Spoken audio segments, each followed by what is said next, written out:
नमस्कार दोस्तों, स्वागत है आपका मेरे इस वीडियो में। आज हम ऐसे बादशाह के बारे में बात करने वाले हैं जिसने मुगल वंश की स्थापना की और भारत में बारूद तोप खाने का प्रयोग किया, जिसने अपनी आत्मकथा खुद ही लिखी है।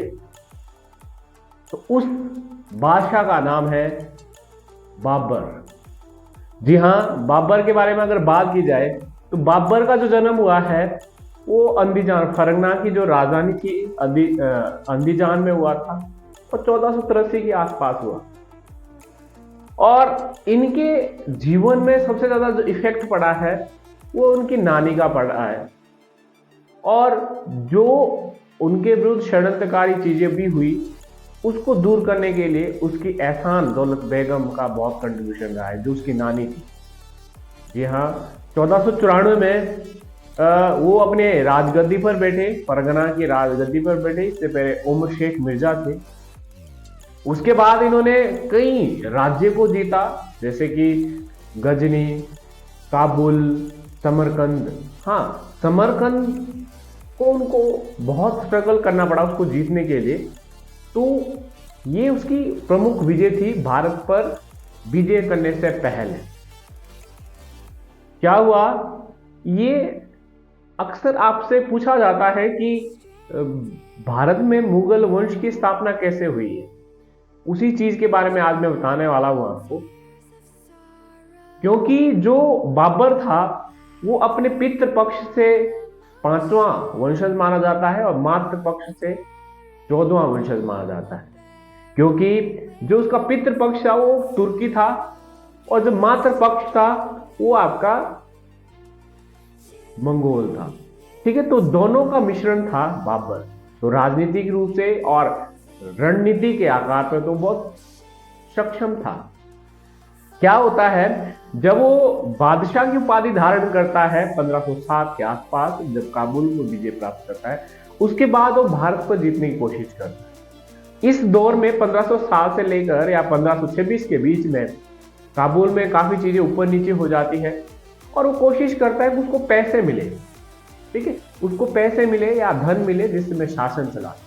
इसमें सबसे अच्छा काम क्या किया, जो भारत में जो शासन कर रहे थे जैसे इब्राहिम लोदी, तो इब्राहिम लोदी से बहुत लोग परेशान थे, जिसके कारण उनके चाचा दौलत खान लोदी और उनके जो अदर चीजें थी जैसे राणा सांगा जो उस समय मेवाड़ के राजा थे, वो भी चाहते थे कि हम भारत पर शासन करें।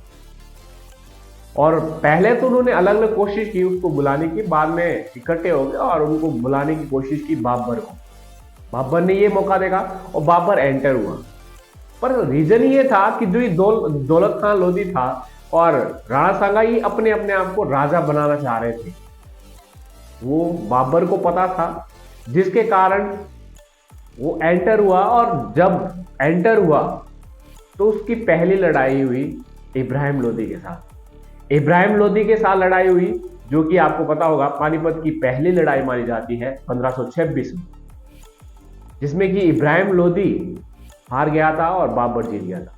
अब राणा सांगा और दौलत खान लोदी को यह लगता है कि वापिस चला जाएगा, बट वो वापिस नहीं जाता है।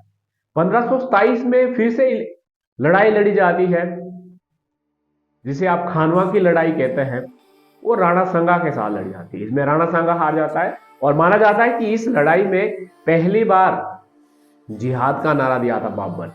हाँ, एक चीज आपने याद रखनी है, जो पानीपत की पहली लड़ाई, इसी में ही सबसे पहले बारूद और तोप खाने का प्रयोग किया था। बात करते हैं हम 1527 की। फिर एक तीसरी लड़ाई होती है चंदेरी की लड़ाई। चंदेरी की लड़ाई होती है और जिसमें कि जो मेदिनी राय जो यहाँ के राजा थे भारत के, उनको भी हरा देता है बाबर। उसके बाद घाघरा की लड़ाई होती है 1529 में, जिसमें कि अफगानों को हराया जाता है। बाद में बाबर की डेथ हो जाती है और 1530 के आसपास उसकी डेथ हो जाती है। इसका मतलब यह है, भारत पर बाबर ने 1526 से लेकर 1530 तक शासन किया।